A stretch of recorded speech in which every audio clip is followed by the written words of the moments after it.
he could have saved the radiator. You can't celebrate the grace of all those providences and not realize that.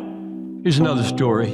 I was confirming this in the car on the way down yesterday because it happened a long time ago, and it happened to Noel and Barnabas and Abraham and Talitha, little baby Talitha. This is 26 years ago. And they were driving without me. I'm at a conference, going to meet them in South Carolina. They're driving through Indiana, just south of Indianapolis, and the radiator goes out in the middle of nowhere on a Saturday. A mom, a baby, two teenagers. They're sitting there on the side of the road thinking, oh man, it's Saturday.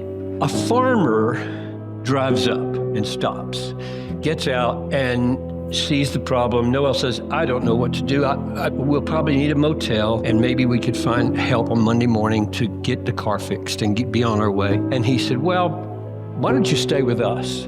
Now you're a mom and he's a stranger, and she says, I don't want to put you out. And he says, well, you know, the Lord says that you're serving him when you help others. Is that enough?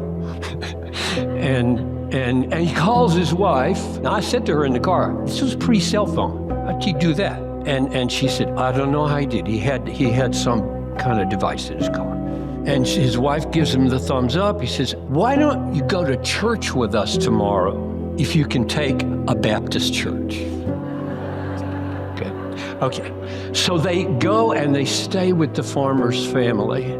He's an aviation mechanic, retired. He gets up on Monday morning. He drives into Indianapolis. He purchases a radiator. He comes back. He puts it in, no charge. And they're on their way by mid-morning on Monday. Meanwhile, Barnabas got his fishing rod out of the car, threw it in a pond on their property, and caught a 19-inch catfish to make the vacation. Okay, so if God can ordain that there be a farmer, that he have the grace to stop, that he be an aviation mechanic, that he have a wife who's full of hospitality, that he has money enough to purchase, that he's a kind man, that he puts it in, and that they're on their way and they're not charged anything. And in the meantime, Barnabas catches a 19-inch catfish. He could have saved the radiator.